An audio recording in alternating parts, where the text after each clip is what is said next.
Matahong nga kabuntagon mga kapaglaom, atong isgutan ni ining adlaw mao ang atong morning devotional nga naguluhan ang iyang pagpahayag.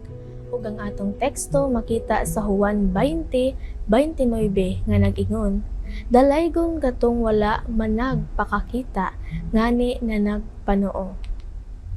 Kapin sa duha ka dekada ang milabay, nagtrabaho ako sa kalibutanong pangnegosyo.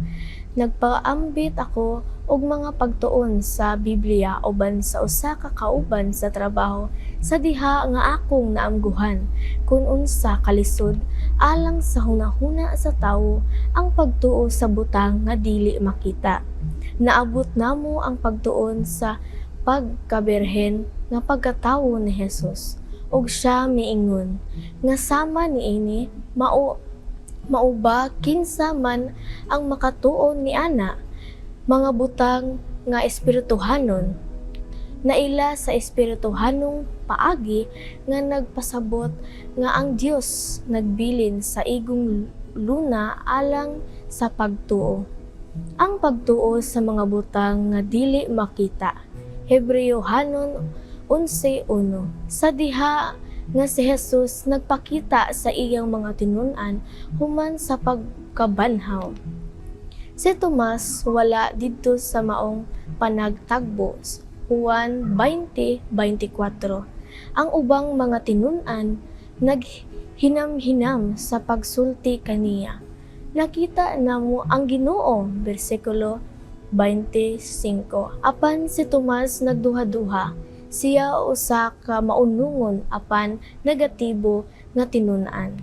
Tan-awa ang Juan 11:16, 14:5.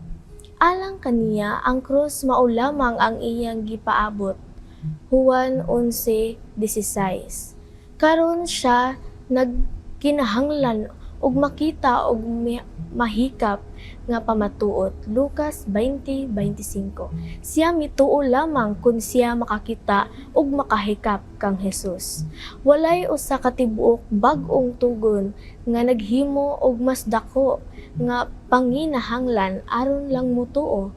Mao kini ang hinungdan kun ngano nga si Tomas nahimo nga ang sanglitanan sa pagkadili matinuohon. Pagtan-aw dili pagtuo, usa sa mga dakong kapakyasan sa pagdili matinuohon. Mao ang mga atong kalipay nalangan. Si Tomas unta nagmaya uban sa uban. Apan tungod kay siya midumili sa pagtuo, siya kinahanglang maghulat. 8 kaadlaw ang nilabay, si Jesus nagpakita pag-usab ug miingon kang Tomas, ihikap dinhi ang imong tudlo, og tan-awa ang akong mga kamot. Ambi ang imong kamot, ipasulod kini sa akong kilid. Ayaw na ni anang pagkadili matinuohon. Hinunua, magmatinuohon ka, bersikulo 27. Si Tomas sigurado nga nang nahingangha sa makadiyot, sa wala pa siya moingon, Ginoo ko o Dios. Bersikulo 28. Kini mao ang labing lalom nga pagangkon sa tanan nga upat ka ebanghelyo, walay bisan kinsa nakigsulti kang Hesus nga sama niini. Si Tomas mihimo og usa ka paglukso sa iyang pagtuo, mituo nga si Jesus mao ang Dios. Juan 1:1. Si Jesus mitubag sa iyang katapusang pagpanalangin. Mituo ba ikaw tungod kay nakita mo ako? Dalaygon kadtong wala managpakita. Ngani managpanuo. Lucas 20:29. Si Jesus nagpakahayag og panalangin kanato. Ang pagtuo tungod kay atong makita walay kapuslanan. Ang pagtuo mao lamang ang paagi tungod kay si Jesus musaka na sa langit.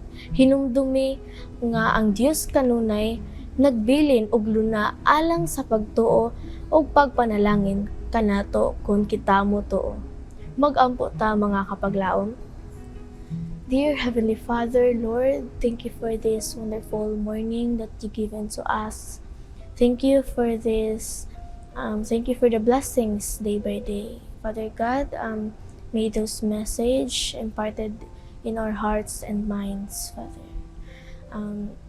As kami magpadayon karong adlaw, unta giyahan mo kami nga walay mahitabo sa amo nga dili maayo. Pasaylo kami sa mga kapakyasan. Sa ngalan ni Jesus. Amen.